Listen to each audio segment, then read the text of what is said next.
a video for the instant runoff voting channel, IRV for me or whatever the hell it is.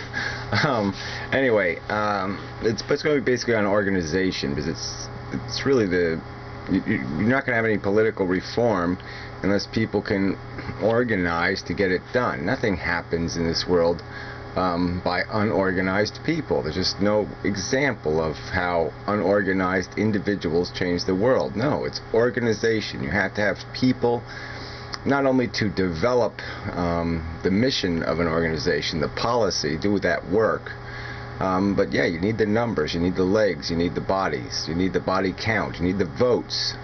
You need them in a consistent way. You need them applied in a organized way. Extortion doesn't work unless you got the gun, and the gun is people. The gun is numbers. So anyway, Fake Sagan just made this horrible video, this whole series of videos, but the last one was just awful. He's just saying that anything organized is a threat to humanity, and it's just so wrong. The enemy will be organized. The enemy gets organized, and that's how they suppress and oppress us. That's how they get it done. It's because they are organized. But you can see it anywhere. I mean, there's just no point in pointing fingers. I mean, you could say the Ron Paulites are more of an example of a cult, because the people themselves who are following his jargon don't understand what he's talking about. They don't understand the real dynamics of the Federal Reserve. They just have said, well, he's got the right scapegoat, and he says it the right way, so I'll follow that guy because he's pointing a big nasty finger, and he's saying words like freedom. And that means something to me. And it's like I said in one of my videos, I mean, you're just shopping for these words. You're shopping for words, but you don't know what it takes to have these things. Freedom doesn't come without responsibility, and you've got to fight for both. You have to. If you don't fight for responsibility, you will not have freedom. You don't fight for accountability, you will not have freedom. These are the words that make freedom work. They make freedom sustainable. And they take effort, and you know, like I said before, policy is not simple. I mean, to fix the democracy, we have to fix the democratic process. And so I've done videos explaining how the geographic system we have is an archaic system, and it breaks our capacity to have a truly representative democracy. It makes it impossible for individuals located all over the country to ever be able to have their due representation, have their voice heard, to get their proportional share of power on a federal level, because they are broken down into these individual states and counties, and by doing that they will never have a majority, and they will never have any representation. And so it closes them out of the system. So we have minorities that number in the millions in this country that have no federal representation whatsoever. Huge flaw in our system. Instant runoff voting fixes it breaks the two-party system and fixes our democracy by getting rid of the spoiler effect. So then we are allowed to vote. We can widen the possibilities of who we vote for, and that makes it possible for us to extort the two parties into bending to our will. Then they have to write better compromise. They have to write better policy. They can't get away with the cheap game playing they get away with now. And we have a better democracy for it. These are simple changes that make a huge difference, and they're not getting done. And they're not getting done because there's no organization. There's 25 million, 30 million cigarette smokers in this country. 30 million of them. They're getting completely abused by the tax system. A tax that the highest tax substance on earth is tobacco, a chemical that kills individuals after their most productive years and does not kill any excessive number of innocent victims. And yet it's the highest taxed vice on earth, which is just plain silly. It wouldn't exist. The law couldn't have been passed if cigarette smokers were one minority in, a minority in 4 states or something, because then they'd own a majority in those states. Then they would have political power, and they would be able to fight their fight on a federal level, and the taxes wouldn't exist. The courts wouldn't be able to do what they're doing. They wouldn't be able to be violating 14th Amendment rights the way they are. If it weren't for the fact that all those cigarette smokers have been denied their fair representation. And then when they're going to get things like that back is they're going to have to fight for them. They're going to have to organize. And they haven't done that. But that's the game. You see it in the religious people. They organize through their churches. Even the civil rights movement was organized through black churches. Okay, and it makes a difference. Organization is the method. And if you have these assholes waving their guns of individualism and saying, no, you don't need to organize. No, you got to be afraid of organizations.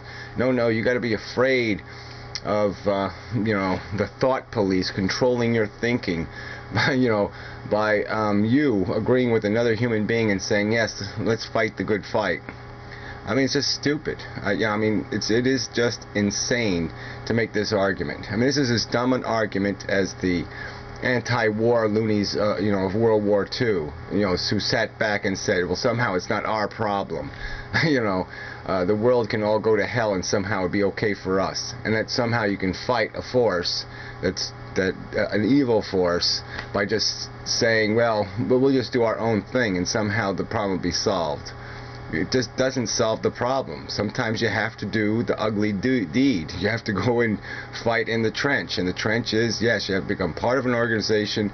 You have to deal with the politics of organizing. And in most cases, organizations are self-correcting. I mean, when they're full of shit and when they get run badly, they fall apart. They don't last. And it's but it's just crazy to talk against it. It's crazy. It's insane. It's so counterproductive to tell the victims to hide in the corner or run out the door and don't do anything. Don't try to fix the problem. Don't try to apply an equal force to the force that's oppressing you. It just doesn't make any sense. So anyway, Daryl also did a video that was pretty good, so I'll link to that one. Just on the general subject of the frustration, because it's hard to do anything as one individual. It really isn't going to happen that way.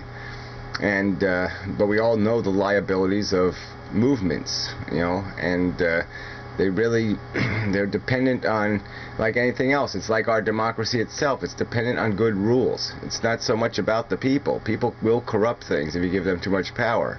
But if you're organized by good rules, if you have a solid constitution and a system that has built into it accountability, then you'll have ways for it to correct itself and not to get out of control. And that's all you have to do. And so I've sort of done that in the conversation I had before I made these channels, because the very point of making these individual channels was to separate issues, to take some of the nature of organization, which is, well, if you're going to be part of our organization, you're going to have to wear pink eye makeup, and you're also going to have to care about, frogs in South America, and you're also going to have to care about this, and this is going to be all our agendas. We're going to have these 15 agendas instead of one.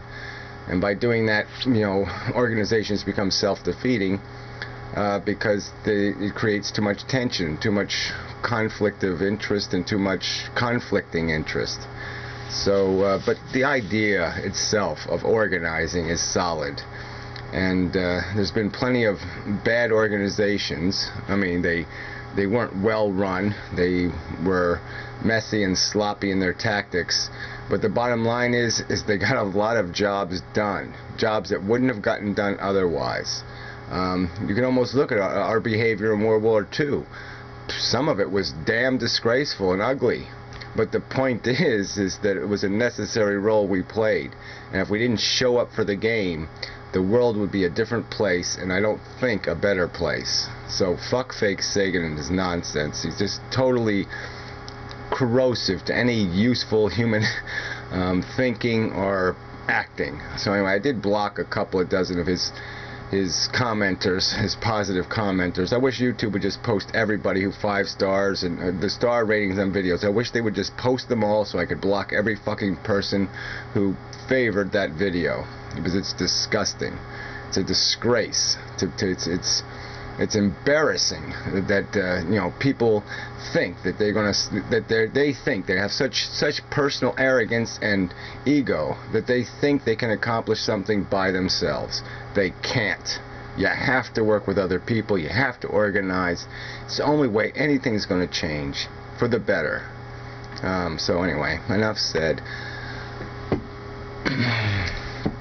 Well, I do have a minute left over, and this is a channel focused on policy more than just the word organization. But I mean, yes, look, it's important that we get this instant runoff voting thing. It's important that we get a reliable voting system, a system where we can choose, if we wish, to have a guaranteed vote, one that we can see. We can see it, we can read it if we choose. We need systems that have more accountability built into them. And instead of that, we're getting exactly the opposite. And people have to organize to fight this. The court system has given themselves immunity. They've given the politicians immunity. It's nonsense. And we, you know, and if we don't organize, it is not going to change.